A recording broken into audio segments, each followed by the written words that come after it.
There's this quote. So Becca has pulled some quotes for me, and I find this one really interesting. And you say, I love failing because it's an opportunity for growth. And that's not something you hear from the vast majority of people. That's definitely not something you hear from a lot of successful attorneys or business owners because they kind of want to put that best foot forward. So I wonder where did that mindset come from for you? Um, I think I've failed enough and have done made enough mistakes, and when you get used to having the no's or the rejections or having something not work, it becomes easier to pick up and move on from that. My book is one of those examples because I'm a writer to my core and I wanted to traditionally publish my book. And if anyone has ever done that, you have to get a literary agent before they go and pitch it to publishers. And I had 113 rejections from literary agents before I got the one yes. And so I got so used to the no that it just became another, it was like, all right, another no, delete, delete, delete. And like by the time you get to 75, it doesn't even phase you anymore. But it was like I knew to my core that this was the thing that I wanted, and I was not going to let go of that. Going through those divorces was like, okay, there's failure in those relationships.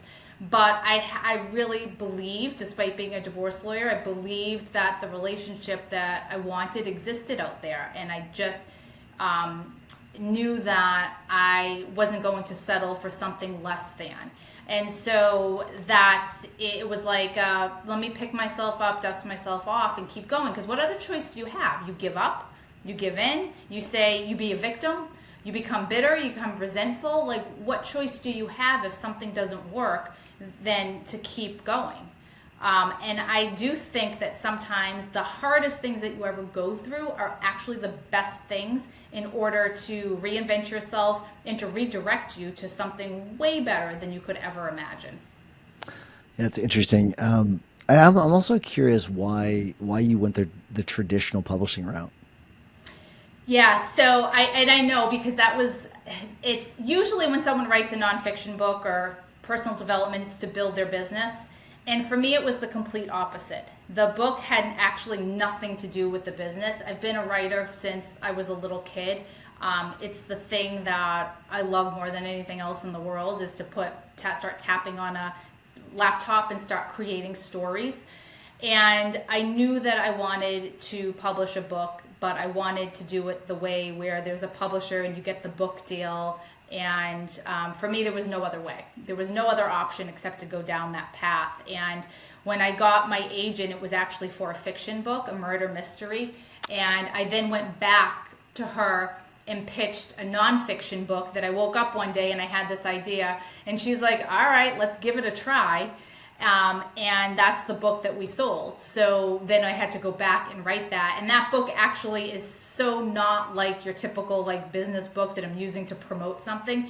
It's almost part memoir. It's part like it's definitely personal development, but there's more to it. There's more like it's I mean I really like they it was Ernest Hemingway says like there's nothing to writing, you sit down at the typewriter and bleed. Like that's what I did all over that book, and it was just like so it was such like a healing tool for me as well. So it was like that was it wasn't a question. It was just this is the way I'm doing it. And so for the second book, the next book after that, I just finished another fiction book that we're trying to get published. I have another proposal out for another nonfiction.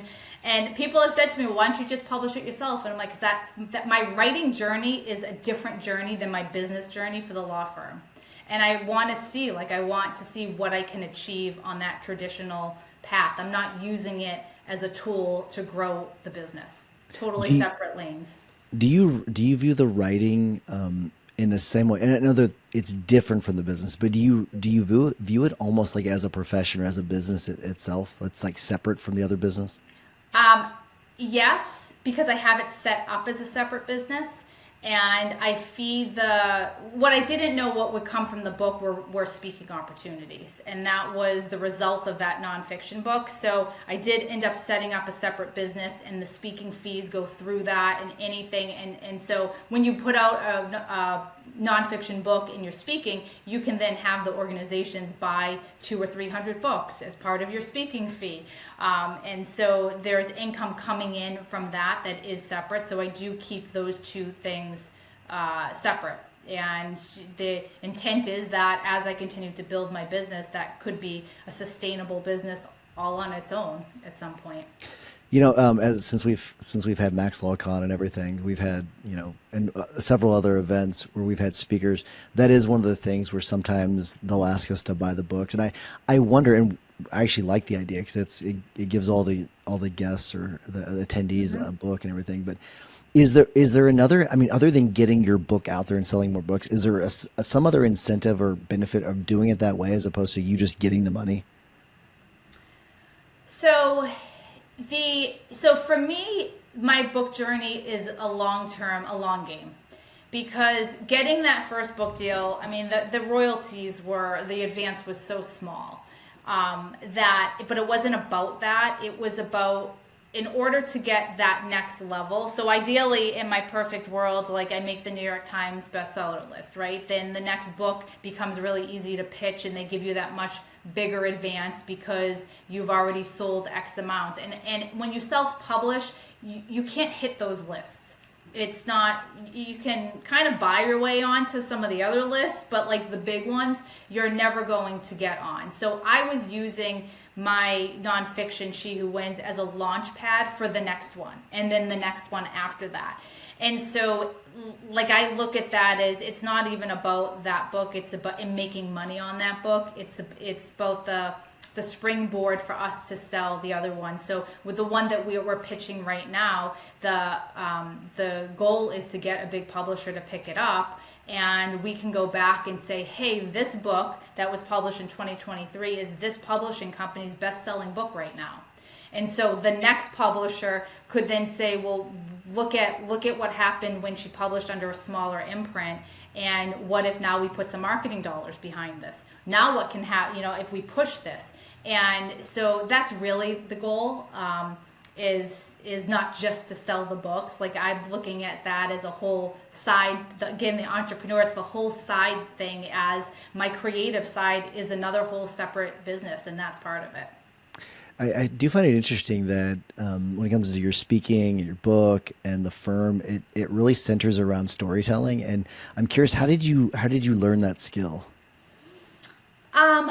I think it definitely not law school. I mean, I'll never forget being in law school and being in the writing class and getting a C in that class, because they told me that. Probably had to make you mad. That was probably right. Yeah. They told me that I wasn't writing to the form that they taught, and I was like, but it's so boring. It was like they were like stripping the creativity from you by the format that you were supposed to write in. But my mother actually was packing up boxes and gave me stuff that I wrote and poems and all that from when I was a little kid. And so I've always been a storyteller. Like, I've always been like living inside my head as to like, what can I imagine? Like, I'm the person who sits there at the airport and like makes up stories as people walk by. And like, I'm thinking like, why are they here and how are they interacting? Like, it's just the way my brain works. And so it was very natural to use stories, regardless of on stage or in books or with clients or with the business, and even storytelling the vision of the business. I mean, it just became very, very natural. And I think my instinct early on was to separate the two, because it was like, the business is the business and you have to keep it all business-like. And I was missing something. And the minute I intersected and started connecting them was when really everything took off.